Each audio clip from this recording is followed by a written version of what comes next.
नमस्कार, मैं हूं मृत्युंजय कुमार झा और हमारा खास शो 18 प्लस की बारी कैसी है तैयारी, इसमें आपका स्वागत है।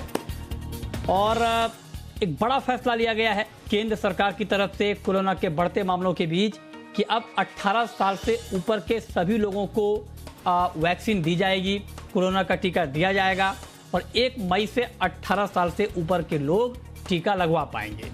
कंपनियां 50%, राज्य सरकार और कंपनियां 50% वैक्सीन खरीद पाएंगी सीधे वैक्सीन बनाने वाली कंपनी से। जो प्राइवेट अस्पताल हैं और जो राज्य सरकारें हैं वो खरीद पाएंगी। लेकिन सवाल ये है कि जब 1 मई से ये काम शुरू होगा 18 प्लस वाला, उसकी तैयारी कैसी है? क्या पूरा इंफ्रास्ट्रक्चर तैयार है? क्या वैक्सीन की उपलब्धता है पूरी तरह से 18 प्लस को वैक्सीन वक्त पर देने के लिए? ये तमाम ऐसे सवाल हैं जिसके जवाब जानने ज़रूरी हैं। और इसके अलावा सबसे महत्वपूर्ण ये है कि क्या 18 प्लस के लोगों को जो वैक्सीन दी जाएगी, क्या उसकी पूरी प्रक्रिया पहले जैसे होगी? कहाँ पर आप रजिस्ट्रेशन करवा पाएंगे? कब से ये काम शुरू होगा? वैक्सीन की कीमत क्या होगी? ये तरह तरह के सवाल हैं जो आपके मन में होंगे। इन तमाम सवालों के जवाब हम जानेंगे, लेकिन सबसे पहले देखिए ये खास रिपोर्ट।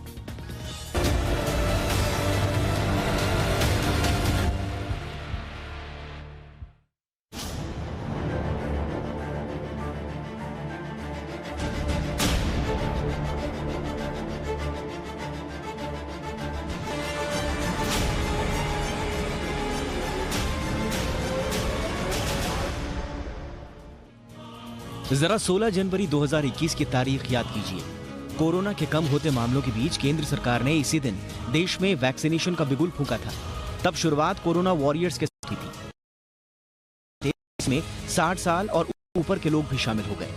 45 साल से ज्यादा लोगों को भी शामिल किया गया, लेकिन शर्तों के साथ। सरकार की रणनीति साफ थी कि वैक्सीन उन्हीं को सबसे पहले मिले जिन्हें उसकी सबसे ज्यादा जरूरत है। और फिर मार्च का मध्य आते आते सूरत बदलने लगी।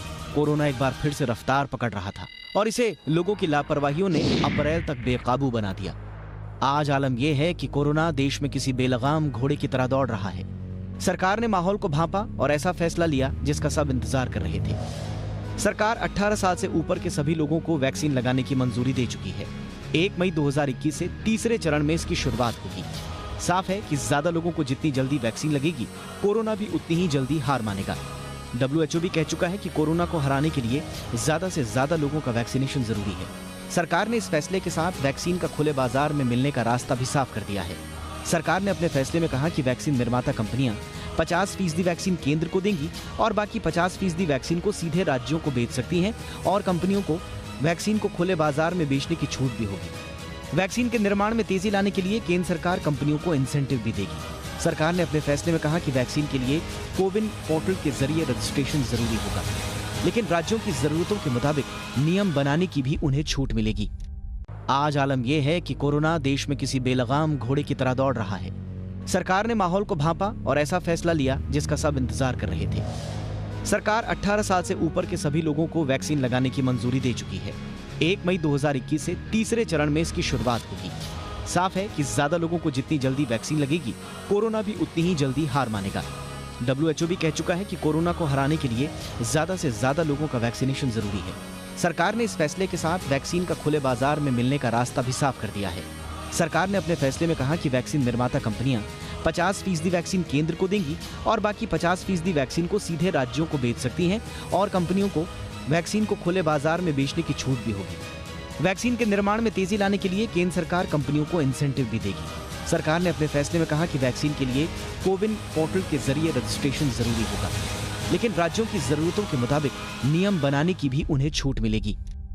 कोरोना को हराने के लिए वैक्सीन कितना बड़ा और कारगर हथियार है, ये बात प्रधानमंत्री भी जानते हैं। इसीलिए वैक्सीन की निर्माण, उसकी उपलब्धता, वैक्सीन के लिए रणनीति, इन तमाम चीजों पर कंपनियों और डॉक्टरों के साथ बैठकों का दौर जारी है।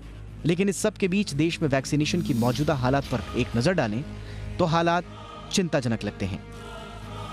देश में कोरोना वैक्सीन की भारी कमी है। देश के सबसे कोरोना संक्रमित राज्य महाराष्ट्र की राजधानी मुंबई के करीब 35 वैक्सीनेशन सेंटर बंद हो गए हैं। इन सभी सेंटर्स में वैक्सीन का स्टॉक खत्म हो गया है। दूसरे राज्य भी वैक्सीन की किल्लत से जूझ रहे हैं।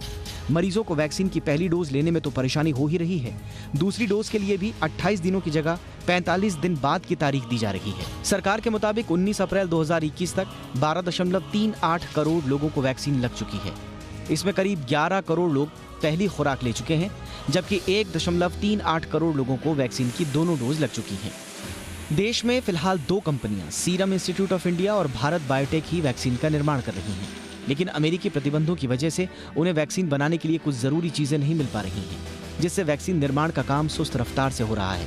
सरकार ने फाइजर, मॉडर्ना, स्पुतनिक वी और जॉनसन एंड जॉनसन को इमरजेंसी यूज की मंजूरी देने के लिए कमर कस ली है, लेकिन स्पुतनिक वी जून से पहले आ पाएगी, इसकी संभावना काफी कम है। सरकार ने 3 और PSUs को वैक्सीनेशन प्रोडक्शन के लिए चुना है, लेकिन वहां भी प्रोडक्शन शुरू होते होते समय लग सकता है। ऐसे में केंद्र सरकार के लिए 18 साल से ऊपर वाले लोगों के लिए वैक्सीनेशन का रास्ता आसान नहीं लगता। ब्यूरो रिपोर्ट, जी मीडिया। और चलिए इस पर हम चर्चा करेंगे। हमारे साथ 2 खास मेहमान हैं। हमारे साथ हैं doctor Sanjay Rai, professor community medicine AIIMS के, और साथ ही हमारे साथ डॉक्टर NK अरोड़ा जुड़े हैं, chief national task force ICMR के। आप दोनों का बहुत बहुत स्वागत है। और चूंकि एक बहुत बड़ा फैसला लिया गया है 18+ को वैक्सीन देने का, तो मेरा सबसे पहला सवाल अरोड़ा जी आपसे यही होगा कि बहुत सारी बातें तो आ चुकी हैं सामने, लेकिन अब ये बताएं सर कि 18+ के जो लोग हैं वो कब से अपना रजिस्ट्रेशन करवा पाएंगे वैक्सीन के लिए? क्योंकि 1 मई की तारीख तय की गई है, 1 मई से ये शुरू होगा, तो रजिस्ट्रेशन का काम सर कब शुरू होगा?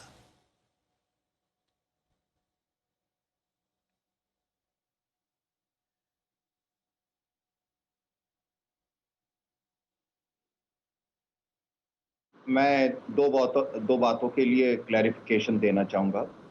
नंबर 1 कि जो कल प्रेस रिलीज है उसके 2 हिस्से हैं। पहला नंबर कि जो पहले के जो प्रायोरिटी लिस्ट है 45 साल से ऊपर, उनको वैक्सीन जैसे मिल रहा है वैसे ही मिलता रहेगा। और आज आपने जैसे अभी दिखाया कि लगभग 72,000 टीकाकरण केंद्र है, उनके द्वारा उनको टीका मिल रहा है, पहली बात, और वो प्रायोरिटी बनी रहेगी। अब इसके अलावा जो प्रेस रिलीज है उसके हिसाब से जो स्टेट्स ये सोचते हैं कि टीकाकरण का दायरा बढ़ाया जाए, बाकी लोगों को भी टीका दिया जाए, 45 साल से कम उम्र के लोगों को भी दिया जाए, या कुछ विशेष खास तरह के जो बेनिफिशरीज हैं उनको इंक्लूड किया जाए, तो ये स्टेट की जिम्मेदारी होगी। और इसीलिए स्टेट्स को ये एक तरह से उनको कहा गया है कि वो 50% तक कंपनी से डायरेक्ट वैक्सीन खरीद सकते हैं, नंबर 1। नंबर 2, जो अभी रिसेंटली इंटरनेशनल वैक्सीन कंपनियों से जो उनको वो दिया है, क्लियरेंस दिया गया है कि वो अपनी वैक्सीन यहाँ पर बेच सकते हैं, कुछ नियमों के साथ कि भाई पहले उनको ब्रिजिंग ट्रायल नहीं करना, लेकिन जब वो शुरुआत करते हैं, वैक्सीन देना शुरू करते हैं, तो साथ साथ वैक्सीनेशन भी करा जाएगा, क्लिनिकल ट्रायल भी किया जाएगा। तो इस कंटेक्स्ट में हर राज्य में हर जगह 18 साल का लोगों को टीकाकरण मुमकिन नहीं होगा। ये स्टेट स्पेसिफिक होगा और जहां स्टेट्स डिसाइड करेंगे। दूसरी चीज़, जो टीकाकरण केंद्र हैं, इस समय 70,000 टीकाकरण केंद्र हैं। 70,000 टीकाकरण का मतलब ये होता है कि लगभग 1.25 करोड़ लोग रोजाना टीका ले सकते हैं। तो टीकाकरण केंद्र और खोलने की जरूरत नहीं रहेगी। उन्हीं टीकाकरण केंद्रों पे जहां पर 45 साल से ऊपर वालों को टीका मिल रहा है, वहीं पे बाकी लोगों को भी टीका मिल सकेगा। लेकिन ये प्रदेश डिसाइड करेगा कि किन किन को उनके जो प्रदेश में टीकाकरण केंद्र है उनको टीका दिया जाएगा। तो 18 साल से ऊपर वाला ऐसा नहीं कि सभी लोगों को टीका मिलना शुरू हो जाएगा। ये प्रदेश डिसाइड करेंगे कि वहाँ उनके प्रदेश में लोगों को मिलने की ज़रूरत है, वो सोचते हैं कि उनसे फ़ायदा रहेगा, तो वो दिया जा सकता है। ठीक है, मतलब ये बात क्लियर हो गई। और ये सवाल मैंने आपसे इसलिए पूछा था कि बहुत सारे दर्शक क्योंकि आज सब जगह की हेडलाइन यही है कि 1 मई से 18 प्लस के लोगों को वैक्सीन मिलना शुरू हो जाएगा। एक तो ये खबर है, लेकिन इसके अंदर की बात ये है कि ये अलग अलग राज्य सरकारें अपने लेवल पे तय करेंगी कि उनको ये काम कब शुरू करना है। राज्यों के ऊपर छोड़ दिया गया है, लेकिन हाँ, केंद्र ने कह दिया है कि अब आप 18 प्लस को वैक्सीन दे सकते हैं और 1 मई की डेट केंद्र ने बता दी है। अब अलग अलग राज्य सरकारें अपने हिसाब से ये तय करेंगी। एक बात क्लियर हो गई। अब डॉक्टर संजय राय जी, मैं आपसे एक अगला सवाल सर ये पूछना चाहता हूं, क्योंकि आपने वैक्सीन के ऊपर काफी काम किया है, काफी रिसर्च किया है। अब जरा आप बताएं सर कि जब 18 प्लस की बारी अब आ गई है और अगर ये काम अभी मैं ये उम्मीद कर रहा हूं पॉजिटिव सोचते हुए कि ये काम अगर ठीक तरीके से चल जाए और वैक्सीनेट हो जाए 18 प्लस, तो पहले तो आप ये बताएं कि जो डिमांड वैक्सीन की होगी और जो सप्लाई है हमारे यहाँ वैक्सीन की, उसको देखते हुए 18 प्लस को हम लोग कब तक कंप्लीट कर पाएंगे? कुछ अनुमान सर आपका? देखिए, 2 वैक्सीन हमारे यहाँ अभी अप्रूव्ड हैं, जो तीसरी भी अप्रूव्ड हो चुकी है, बट यूज में 2 वैक्सीन है, कोवैक्सीन एंड कोविशील्ड। जो कोविशील्ड सीरम इंस्टीट्यूट बनाता है, दुनिया की सबसे बड़ी वैक्सीन बनाने वाली कंपनी है और जितना प्रोडक्शन उनका जो है, if I recall correctly, 5 to 6 crore per day उनका प्रोडक्शन पर मंथ उनका प्रोडक्शन हो सकता है। ह्यूज नंबर है कंट्री के लिए। और अभी जो गवर्नमेंट ने डिसीजन लिया था कि बाहर नहीं बेच पाएंगे, तो हमें नहीं लगता कि मिसमैच होगा। उसके बाद भी तीसरी कंपनी को भी दिया जा चुका है, इसको स्पुतनिक को, इसके लिए परमिशन मिल चुका है। वो अभी नियर फ्यूचर में जून के आसपास, अभी मई से तो शायद नहीं आ पाएंगे, जून के आसपास जो लगता है कि उनकी भी सप्लाई शुरू हो जाएगी। इनको देखते हुए ये कहा जा सकता है कि जो जितनी डिमांड होगी और सप्लाई में कोई मिसमैच नहीं होगा, अंदाजा लगाया जा सकता है। अभी देखिए, जब प्रायोरिटी ग्रुप 3 बनाए गए, फर्स्ट जो है health care provider, health care frontline workers, और उसके बाद एबव 60 को दिया गया था। उसमें शुरू में थोड़ा सा वैक्सीन हेजिटेंसी भी थी, लोग कम आए। धीरे धीरे फिर हमने 45 साल के ऊपर कोमार्बिड, फिर टोटल 45 साल के ऊपर सबको ही फ्री कर दिया। ये शॉर्टेज जो है थोड़ी दिन के लिए नोटिस की गई थी और उसका शायद पैनिक में लोग आके भीड़ बनाने लगे थे। ये काफी कुछ पाइपलाइन के अंदर था, डिस्टर्ब था, सप्लाई चेन जो है, कई जगह कर्फ्यू लगा हुआ था। इस कारण से जो है, जैसे महाराष्ट्र ने और 2 राज्य ने सबसे ज्यादा कंप्लेन की थी मिसमैच की, कि डिमांड ज्यादा है और सप्लाई कम है, कि उन्होंने कहा था कुछ सेंटर्स भी बंद हो गए, बट ओवरऑल जल्दी चालू हो गए। अभी आप देखिए तो सबके पास सरप्लस है। सारे स्टेट का डेटा अगर आप देखें तो सबके पास सरप्लस है। तो हमें लगता है कि 18 साल से ऊपर शुरू करने के बावजूद भी जो है, जितनी डिमांड है उतनी सेंटर, मुंबई में 32 सेंटर बंद पड़े हैं। कहाँ पे? सॉरी से अगेन, मैंने सुना नहीं। महाराष्ट्र सरकार का कहना है कि मुंबई में 32 सेंटर बंद करना पड़ा है वैक्सीन की कमी की वजह से। नहीं, उन्होंने एक हफ्ते राज्य सरकार दावा कर रही है। हाँ जी, उन्होंने एक हफ्ते पहले भी कुछ सेंटर बंद करने के लिए कहा था कि बंद हुई है, बट वहां पे शुरू हो गई। जैसे अमरावती डिस्ट्रिक्ट में कुछ बंद हुए थे, कुछ डिस्ट्रिक्ट में बंद हुए थे, फिर उन्होंने ओपन कर दी क्योंकि सप्लाई आ गई।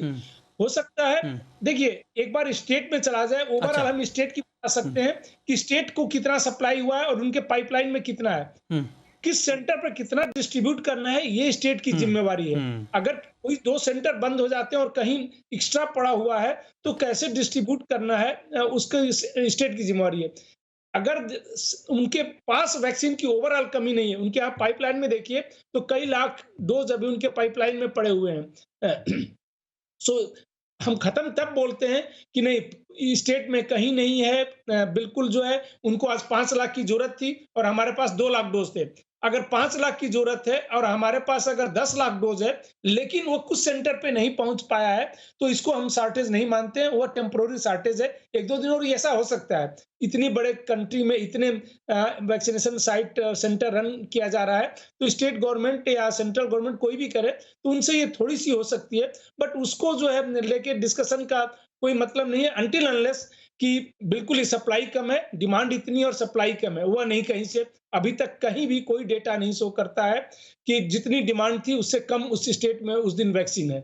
इस समय नहीं है ऐसा। हाँ जी हाँ, ओके, ठीक है। तो आप ये कह रहे हैं कि डिमांड के मुकाबले सप्लाई की दिक्कत होगी नहीं, क्योंकि दो वैक्सीन तो ऑलरेडी अभी यूज में है इंडिया में, और इंपोर्ट की बात भी हो रही है, स्पुतनिक को मंजूरी मिल गई है, तो आप कह रहे हैं कि आगे सप्लाई के लेवल पे कोई दिक्कत आएगी नहीं। अब अरोड़ा जी, एक बड़ा सवाल ये उठता है कि आपने कहा कि राज्यों को तय करना है कब से ये काम शुरू करें। सर, वैक्सीन की कीमत को लेकर अब अलग अलग चर्चाएं हो रही हैं, क्योंकि अब तक तो केंद्र सरकार को ये रियायती दर पे वैक्सीन मिलती थी, सब्सिडी में केंद्र को सस्ते भाव पर मिलती थी, और केंद्र सरकार ने भी अपने जो प्रोग्राम है वैक्सीनेशन का उसके तहत लोगों को फ्री में वैक्सीन दिया है। लेकिन चूंकि अब ये कंपनियों के ऊपर छोड़ा जाएगा, तो क्या वैक्सीन की कीमत बढ़ जाएगी? बहुत सारे लोगों के मन में ये सवाल है। या केंद्र सरकार कोई अपर कैप, अपर लिमिट तय करेगी कि इससे ज्यादा आप वैक्सीन की कीमत नहीं वसूल सकते हैं? प्राइस क्या होने वाला है सर अब? तो अगर आप कल की प्रेस रिलीज देखें तो जो स्टेट्स खरीदेंगे वो प्री डिसाइडेड कॉस्ट पे ही खरीदेंगे, लेकिन जो मार्केट में आएगा उसके बारे में मैं नहीं कह सकता हूँ। लेकिन अगर वो अपने केंद्रों के थ्रू, जो टीकाकरण केंद्र हैं उनके थ्रू 18 से ऊपर वालों को देना चाहेंगे, तो ऐसा लगता है कि प्री डिसाइडेड कॉस्ट के ऊपर ही वैक्सीन राज्यों को मिलेगी। इससे अधिक मैं इस बारे में मैं नहीं कह सकता हूँ, लेकिन मेरे को लगता है कि अगर स्टेट डिसाइड करेगा पर्टिकुलर एज ग्रुप को, पर्टिकुलर पॉपुलेशन सेगमेंट को किसी डिस्ट्रिक्ट में देना चाहेंगे, तो प्राइस मोर और लेस मेरे ख्याल से जैसे केंद्रीय सरकार को मिल रहा है वही कॉस्ट बना रहेगा। लेकिन प्राइवेट सेक्टर में जो आएगा या वो इंपोर्ट करी जाती है वैक्सीन, वो किस रेट पे जिनसे नेगोशिएशन नहीं हुआ है उसके बारे में इस समय कहना मुश्किल होगा। अच्छा अरोड़ा जी, ठीक है, तो आप कह रहे हैं कि आपके लेवल पे भी प्राइस के बारे में कुछ भी कहना मुश्किल होगा, लेकिन मैं आपसे एक सवाल और पूछना चाहता हूं सर, क्योंकि बेसिक चीज़ें तो यही हैं कि कैसे अप्लाई होगा। आपने कहा कि राज्य सरकारें तय करेंगी, लेकिन जो सर ये प्रोसेस होगा वैक्सीनेशन का, जो नियम कायदे कानून होंगे, क्या वो जो केंद्र ने एक बार तय कर दिए हैं वही उसी के अकॉर्डिंग ये वैक्सीनेशन का काम आगे चलेंगी, या उसमें कुछ बदलाव होगा? मेरा पूछने का मतलब ये है कि जो लोग रजिस्ट्रेशन कराएंगे आगे, क्या वो कोविन पोर्टल के जरिए ही करा पाएंगे या इसका कोई अलग तरीका होगा, राज्य सरकारें तय करेंगी? ये टीकाकरण में जितना भी अब कोविड से जुड़े हुए जितने भी वैक्सीन आएंगे, तरीका बिल्कुल वैसे ही रहेगा कि कोविन प्लेटफॉर्म पे रजिस्ट्रेशन कराना होगा और उसको फॉलो किया जा सके, क्योंकि एक कोविड एक बिल्कुल यूनिक सी विशेष तरह की बीमारी है जिसमें कई तरह के टीके हैं। अभी तो हमारे पास 2 ही टीके हैं और उसके बाद और तरह के टीके, स्पुतनिक अलग है, जॉनसन एंड जॉनसन अलग है, फाइजर अलग है, हमारे देश का कैडिला जाइडस आएगा वो अलग है। तो इनमें सब में AEFI या एडवर्स इवेंट्स को मॉनिटर करना होता है, और उस मॉनिटर करने का जो पूरी प्रक्रिया है वो कोविन पोर्टल से जुड़ी हुई है। तो हर एक रजिस्ट्रेशन, इवन प्राइवेट सेक्टर में जब वैक्सीन दी जाएगी तो भी वहीं उसी के थ्रू तरीका वही होगा, जिससे कि हर एक वैक्सीन डोज को मॉनिटर किया जा सके। अब डॉक्टर संजय राय जी, एक बात मैं आपसे पूछना चाहता हूं। आपने उम्मीद जताई है कि आगे डिमांड के मुकाबले सप्लाई को लेकर कोई दिक्कत होगी नहीं, तो क्या हम ये उम्मीद करें कि आगे इंडिया में वैक्सीनेशन की रफ्तार काफी तेज होगी? ये सवाल मैं आपसे इसलिए पूछ रहा हूं क्योंकि जो 17 अप्रैल तक के आंकड़े हैं हमारे पास, उसमें यह है कि यूके में करीब 48% लोगों को वैक्सीन मिल चुकी है, अमेरिका में 38% से ज्यादा, जर्मनी में करीब 19% लोगों को, लेकिन 17 अप्रैल तक हमारे यहाँ के आंकड़े 7.7% हैं। तो क्या हम उम्मीद करें कि ये आंकड़े अब हम बहुत तेजी से बढ़ते हुए देखेंगे? देखिए, अगर वैक्सीन डोजेस की बात करें, पॉपुलेशन बेस बहुत बड़ा है, तो हम नंबर 3 पे हैं। फर्स्ट सबसे ज्यादा यूएस ने दिया हुआ है number of doses, second number China का है, एंड थर्ड नंबर हमारा है पूरी वर्ल्ड में। हमसे पहले, बहुत पहले यूके ने शुरू किया, ब्राजील ने शुरू किया, वह जो है फिर भी जो है हमसे बहुत ही पीछे हैं। अगर डोजेस की बात करें, 2 दिन पहले का मैं डेटा बताऊं तो हमसे हाफ भी जो है ये नहीं था ब्राजील एंड अदर कंट्रीज या European other country, number of doses की हम बात करें।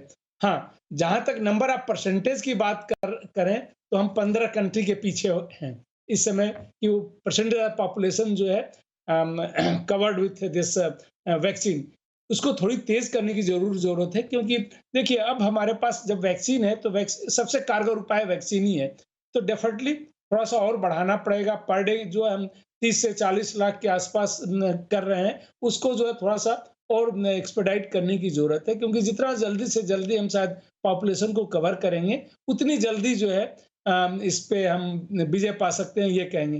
तो हमें बढ़ाना तो पड़ेगा ही, इसमें कोई शक नहीं है। हाँ, नंबर ऑफ डोजेस से सिर्फ नहीं होता, पॉपुलेशन जो है बहुत ही कम, हमारा जो है करीब 8% के आसपास population, if I recall correctly, जो है इससे जो है हमने कवर किया हुआ है। हाँ, बिल्कुल बिल्कुल। तो इसकी रफ्तार तेज करने की जरूरत होगी। लेकिन अरोड़ा जी, एक सवाल सर मेरे मन में ये आ रहा है कि जब इसको डीरेगुलेट किया गया है वैक्सीनेशन को, तो क्या सर, चूंकि अब जो प्राइवेट अस्पताल हैं वो भी खरीद पाएंगे वैक्सीन, ओपन मार्केट में भी वैक्सीन बिकेगी और राज्य सरकारें भी खरीदेंगी, तो अब तो ये हो रहा था कि आपने कोविन पोर्टल पे आप जाके रजिस्टर करते हैं तो आपके पास ये चॉइस नहीं होता था कि वैक्सीन आप कौन सी लेंगे ये चुनें, ये सेंटर पर जाने के बाद पता चलता था। लेकिन क्या इस नई व्यवस्था में ये चॉइस किसी के पास होगा कि वो ये तय कर पाए कि मैं कोविशील्ड ही लूं या कोवैक्सीन लूं या कोई और वैक्सीन लूं? क्या इसकी चॉइस रहेगी अभी या नहीं रहेगी? अब भी वही तरीका होगा कि वहां जाने के बाद ही आपको पता चलेगा सेंटर पे कि आपको कौन सी वैक्सीन मिल रही है? तो मृत्युंजय, मैं एक तो डॉक्टर संजय ने जो बोला उससे थोड़ी सी और ऐड करना चाहूँगा कि आज जैसे आपने अभी दिखाया 70-71 हज़ार टीकाकरण केंद्र है, और 70,000 टीकाकरण में अगर 100 टीके भी लगे तो 70 लाख टीके लगने चाहिए। तो देखिए, हेल्थ सिस्टम ने अपनी तरफ से पूरा का पूरा एक बिसात बिछाई हुई है टीकाकरण की, कि लोग आएँ और करें। लेकिन लोगों की तरफ से अभी वही 30 लाख लोग, मतलब 50% से भी कम टीकाकरण का जो क्षमता है उससे कम इस्तेमाल कर रहे हैं।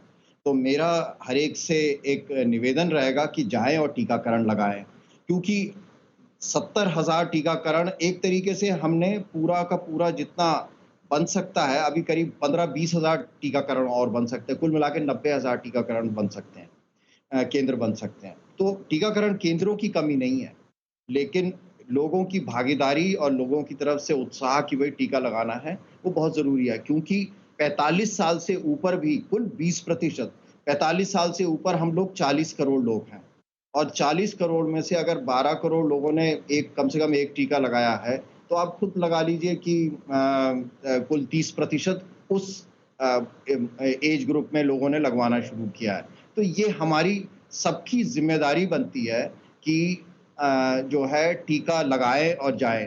तो टीका लगना, एक कुल मिलाकर के टीका लगना तो एक इशू है, लेकिन साथ ही साथ हम ये भी कहेंगे कि लोगों की भी जिम्मेदारी होती है।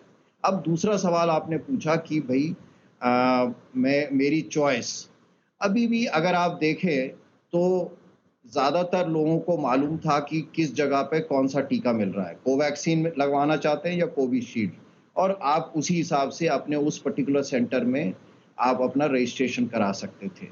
तो शुरू में तो ये था कि भाई आप जहाँ भी जाएं, आपको जो टीका मिले, एक टीकाकरण केंद्र पे एक ही तरह का है वो लगाना पड़ेगा। लेकिन समय के साथ ये फ्लेक्सिबिलिटी दी गई कि आप जिस टीकाकरण पे केंद्र पर जाना चाहे लगा सकते हैं, और पोर्टेबिलिटी भी है कि मैं दिल्ली में पहला टीका लगाया, दूसरा मैं हैदराबाद में भी लगवा सकता था, हूँ अभी भी वैसे ही है। लेकिन अभी 2 की चॉइस थी। आपने बिल्कुल ठीक कहा, जैसे जैसे नए वैक्सीन आते चले जाएंगे, लोगों के पास ये ऑप्शंस भी बढ़ता चला जाएगा, और लोग अपनी मर्जी के हिसाब से टीकाकरण एक हद तक अपनी चॉइस कर सकते हैं। यहाँ पर ये मैं भी बताना चाहूँगा कि ज़्यादातर वैक्सीन्स जो भारत में इंट्रोड्यूस होने वाली हैं, अभी तक 2 हैं और तीसरी मोस्ट लाइकली स्पुतनिक रहेगी। ये तीनों वैक्सीन लगभग उनका जो प्रभाव है, बीमारी से प्रतिरोधक क्षमता जो है वो लगभग बराबर है, तो उसमें कोई खास फर्क नहीं है। लेकिन चॉइस धीरे धीरे बढ़ती जा रही है जैसे जैसे नई नई वैक्सीन आएंगी।